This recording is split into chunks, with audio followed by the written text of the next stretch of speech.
Hello বন্ধুরা, যারা যারা 2023-এ প্রাথমিক টেট দিয়েছিলে তাদের রেজাল্ট আউট হয়ে গিয়েছে আজকে।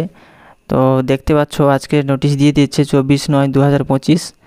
তো আজকে যারা এই 2023-এ যারা টেট দিয়েছিল তাদের রেজাল্ট কি স্ট্যাটাস আছে, বা কে পাস করেছে কি ফেল করেছে, বা এলিজিবল হয়েছে কি হওনি, তো দেখে নিতে পারো। ওয়েবসাইটে গিয়ে, ওয়েবসাইটের লিঙ্ক দিয়ে দিয়েছি এখানটায়, দেখতে পাচ্ছ।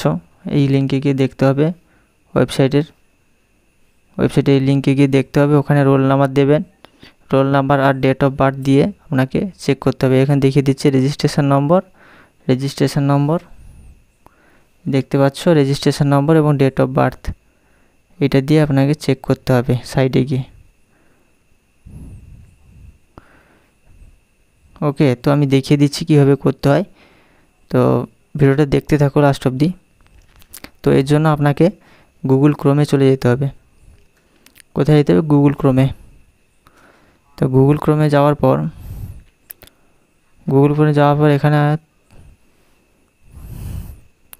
এখানে সার্চ করে নিতে হবে। তারপর ফার্স্ট লিঙ্কটি ক্লিক করতে হবে।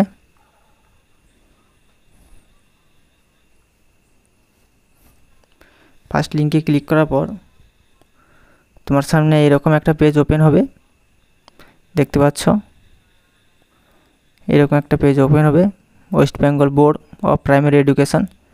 তো এখানে একদম নিচের দিকে দেখতে পাচ্ছ, এইটা একদম নিচের দিকে, এইটাই টিচার এলিজিবিলিটি টেস্ট 2023, এটাতে ক্লিক করতে হবে একদম নিচে। এটাতে ক্লিক করার পর এখানে দেখতে পাচ্ছ, এখানে অনেকগুলো অপশান খুলে গেছে। এখান থেকে চেক রেজাল্ট, এটাতে আপনাকে ক্লিক করতে হবে। এটাতে ক্লিক করার পর এখানে রেজিস্ট্রেশন নম্বর দিতে হবে। দেওয়ার পর এখানে ডেট অফ বার্থ দিতে হবে। এখানটায় registration number, date of birth, এবং এখানে ক্যাপচাটা দিতে হবে, দিয়ে রেজাল্ট চেক করতে হবে।